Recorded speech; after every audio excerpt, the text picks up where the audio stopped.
ఈరోజు తెలంగాణ భవన్లో ఒక పండుగ వాతావరణంలో నూతన సంవత్సర శుభాకాంక్షలు చెప్పడానికి విచ్చేసిన మా ఆడబిడ్డలు, అన్నాదమ్ముళ్ళు, పత్రికా మిత్రులు, అట్లాగే ఈ కార్యక్రమాన్ని మన ఈ డైరీ మరియు క్యాలెండర్ ఆవిష్కరణ కార్యక్రమాన్ని టీవీల ద్వారా వీక్షిస్తున్న తెలంగాణ రాష్ట్రంలోని అన్నదమ్ములకి, అక్క చెల్లెళ్ళకి పేరు పేరున హృదయపూర్వకంగా అందరికీ నూతన సంవత్సర శుభాకాంక్షలు ముందుగా నేను తెలియజేస్తా ఉన్నాను.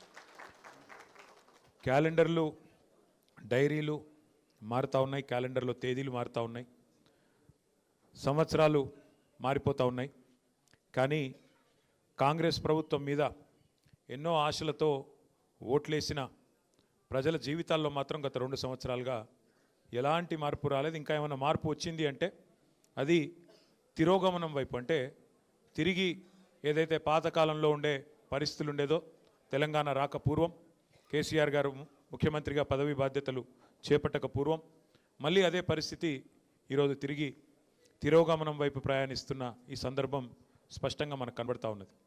ముఖ్యంగా ఈరోజు మనం ఆలోచించాల్సింది, మనం ఇక్కడ వేడుకల్లో ఉన్నాం కానీ తెలంగాణ వ్యాప్తంగా రైతులు యూరియా దొరకక వేదనలో ఉన్నారు. చలికాలంలో ఈరోజు పొద్దునే నేను చూస్తూ ఉన్నాను, చలికాలంలో ఇంతటి చలిలో మొత్తం రాష్ట్ర వ్యాప్తంగా ఉన్న రైతాంగం ఒక్కొక్క యూరియా బస్తా కోసం అల్లాడిపోతూ ఇవాళ గంటల తరబడి, దినాల తరబడి లైన్లు కట్టే దుస్థితి మళ్ళీ తెలంగాణకు దాపురించిన పరిస్థితిని మనం చూస్తూ ఉన్నాం.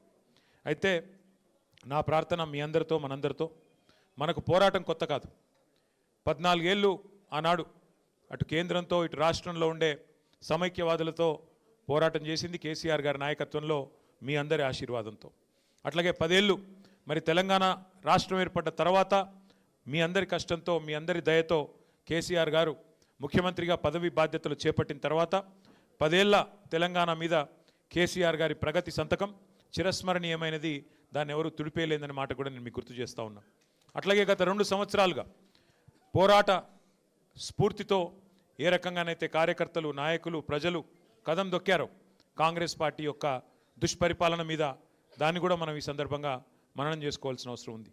ముఖ్యంగా నాయకుడు కేసీఆర్ గారు, మన పార్టీ నాయకులు జెండాను రెపరెపలాంచే వాళ్ళు నాయకులు కావచ్చు, కానీ ఆ జెండాను నిటారుగా భూమిలో పాతిపెట్టి ఇది నా జెండా అని చెప్పే సోదరులు మాత్రం మన కార్యకర్తలు అనే మాట నేను గుర్తు చేస్తూ ఉన్నా.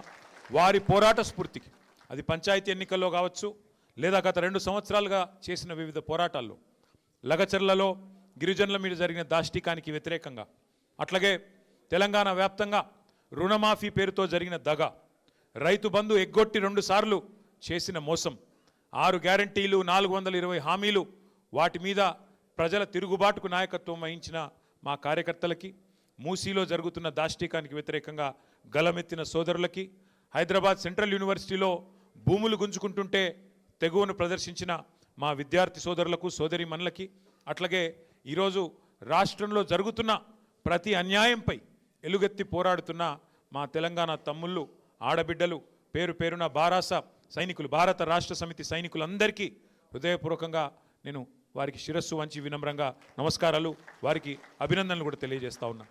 అయితే ఈ సందర్భంగా ఇప్పుడే పెద్దలు చెప్పినట్టుగా 2026వ సంవత్సరంలోకి అడుగు పెడుతున్న ఈ శుభదినాన మనందరం గుర్తు చేసుకోవాల్సింది ఒకటే ఒక్క మాట, గెలుపు ఓటమి శాశ్వతం, గెలుపులు ఓటములు తాత్కాలికం, అప్పుడప్పుడు ఎదురు దెబ్బలు తాకుతూ ఉంటాయి. కానీ ఒకటి మాత్రం పక్కా, ప్రజల గుండెల్లో, తెలంగాణ ప్రజల గుండెల్లో కేసీఆర్ గారిది గులాబీ జెండా స్థానం మాత్రం శాశ్వతం అనే మాట నేను మీకు గుర్తు చేస్తూ ఉన్నా. గెలుపు ఓటములతో నిమిత్తం లేకుండా, గెలుపుతో ఓటమితో సంబంధం లేకుండా మన ప్రయాణం ఇట్లే కొనసాగాలి. కేసీఆర్ గారు ఎప్పుడు మనకు చెప్తూ ఉంటారు, ఇతర పార్టీలకి తెలంగాణ రాజకీయం అంటే ఒక గేమ్, కానీ మనకు తెలంగాణ సాధించిన పార్టీకి రాజకీయం అంటే ప్రజల సంక్షేమము, రాజకీయం అంటే ఒక టాస్క్, ఒక ధర్మంగా, ఒక విద్యుక్త ధర్మంగా మనం భావించి ముందుకు పోతా ఉన్నాం.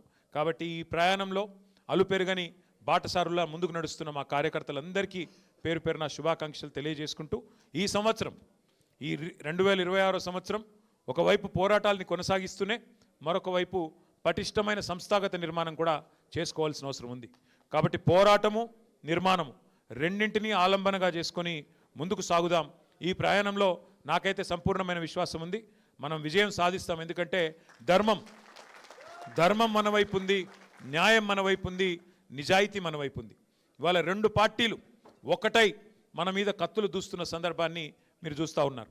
కేంద్రము రాష్ట్రము, ఆ రాష్ట్రంలో కేంద్రంలో ఉండే రెండు పార్టీలు ఇవాళ ఒకటై ఒక జట్టై మనను తుదముట్టించే ప్రయత్నం చేస్తున్న విషయం కూడా మీ అందరికీ అర్థమవుతానే ఉంది.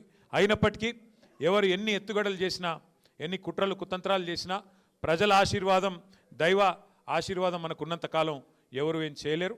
కాబట్టి తప్పకుండా నాకైతే సంపూర్ణమైన విశ్వాసం, సంపూర్ణమైన నమ్మకం ఉంది. 2028వ సంవత్సరంలో తిరిగి మన నాయకుడు కేసీఆర్ గారిని ముఖ్యమంత్రిగా చూడడమే మనందరి లక్ష్యంగా, మనందరి ధ్యేయంగా కలిసికట్టుగా ముందుకు సాగుదాం. తగిలే చిన్న చిన్న ఎదురు దెబ్బలను పెద్దగా దృష్టిలోకి తీసుకోకుండా జాగ్రత్తగా ముందుకు పోదామని చెప్పి తెలియజేస్తూ, ముందుగా పార్టీ సీనియర్లు చాలామంది ఉన్నారు, వారిని కలిసిన తర్వాత మిగతా వారిని కూడా కలుద్దాం. దయచేసి ఎక్కడ కూర్చున్న వాళ్ళు అక్కడే కూర్చోండి.